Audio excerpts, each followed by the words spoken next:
I'm Steve Winterbottom, RTP IT Site Executive, and welcome to another edition of Steve's Spotlight. And on these spotlights, I look forward to bringing you topics that hopefully are of interest to you. I do want to hear from you, and if you've got topics that you'd like me to talk to, please let me know. I really thrive on feedback, which coincidentally, that's what this spotlight is about.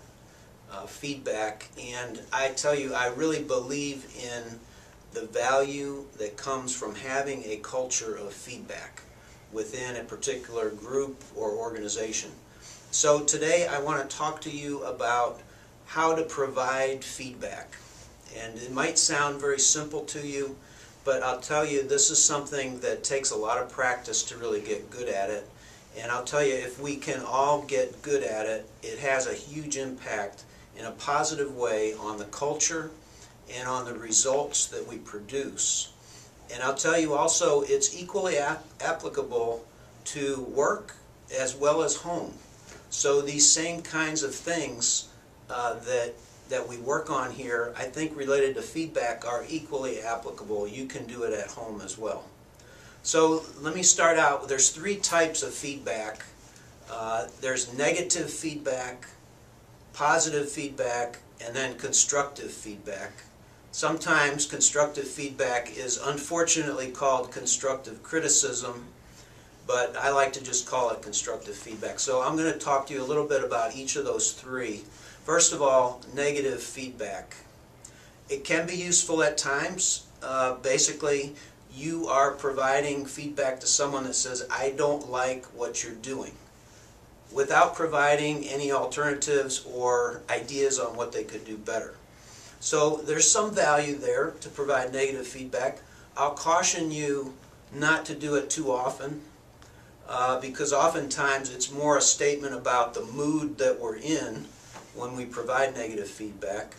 But there is a place for it sometimes to say, please stop doing that, basically. The second type of feedback that I think is one that we should all practice a lot is providing positive feedback.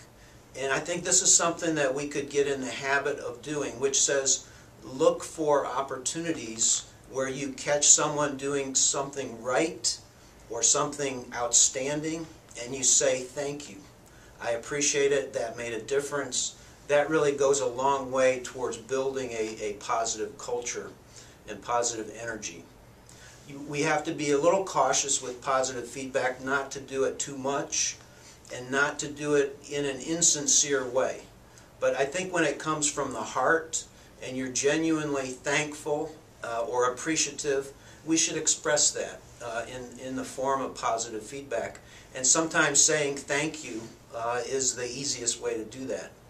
The third type is constructive feedback, and I'll tell you, this is actually my favorite type of feedback because this is how we all improve, how we get better. And it's a little bit tricky to provide constructive feedback because sometimes the reaction is one where someone goes on the defensive. But if your intent is to say, I think we can do this in a better way, then I would encourage us to provide that constructive feedback to say, this is how it's going today, and I think we could even do better if we made a few changes. So we can combine feedback, different types of feedback. So one type that I like to combine is to first provide positive feedback and then provide constructive feedback. That says we're doing well, and I think we could do even better if we would make a couple changes or do a few things differently. This type of feedback in combination can be very effective. So I encourage us as a team, RTP IT, to use the different types of feedback, practice it, and I will look forward to getting feedback from all of you on how it's going. And as always, look forward to getting feedback on what topics you'd be interested in hearing me cover on these spotlights. Thank you very much again.